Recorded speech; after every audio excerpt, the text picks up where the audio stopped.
Ni kukaribishe sana mtazamaji wa Zone Media, na nichukue fursa hii kukushukuru sana wewe mtazamaji wetu ambaye umekuwa nasi bega kwa bega ili kuweza kupata update mbalimbali zinazojiri katika anga za kimataifa. Na hapa nina habari ambayo inahusu huko katika ukanda Mashariki ya Kati.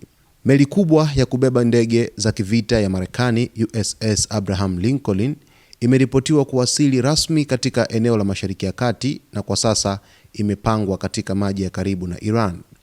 Taarifa hii imetolewa na kituo cha televisheni cha Israel Channel 13, hatua inayozidi kuongeza taharuki ya kiusalama katika eneo hilo lenye migogoro ya muda mrefu.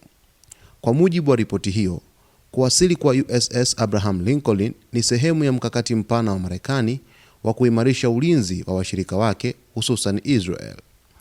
Aidha, imethibitishwa kuwa meli nyingine ya kijeshi yenye mifumo ya kisasa ya ulinzi dhidi ya makombora iko njiani kuelekea Israel, jambo linaloashiria maandalizi ya hali ya juu dhidi ya tishio lolote la ghafla. Ripoti ya Turkey Today imeeleza kuwa USS Abraham Lincoln haijafika peke yake. Meli hiyo inaongozwa na kundi la kivita linalojumuisha waharibifu kadhaa wa daraja la Alei Book, meli ambazo zina uwezo wa kubeba na kurusha makombora ya masafa marefu aina ya Tomahawk. Hii inaipa Marekani nguvu kubwa ya kushambulia malengo ya mbali kwa usahihi wa hali ya juu.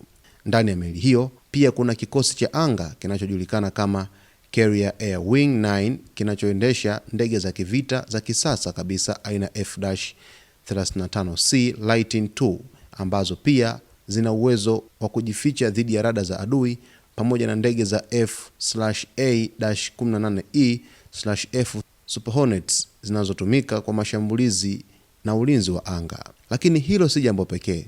Marekani imeongeza nguvu zake za kijeshi kwa kupeleka ndege za kivita aina ya F-15E Strike Eagle nchini Jordan, sambamba na mabomu ya kimkakati ya masafa marefu aina ya B-52 sambamba na mabomu ya kimkakati ya masafa marefu aina ya B-52 Stratofortress nchini Qatar.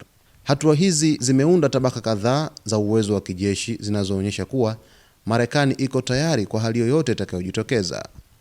Kwa mujibu wa taarifa zaidi, USS Abraham Lincoln ilipita katika mlango wa bahari wa Malaka tarehe 20 Januari ikielekea upande wa magharibi kabla ya kuingia katika guba ya Oman na bahari ya Arabia mwishoni mwa mwezi. Njia hii inaonyesha wazi kuwa kuwasili kwake katika eneo la Iran kulipangwa kwa umakini mkubwa.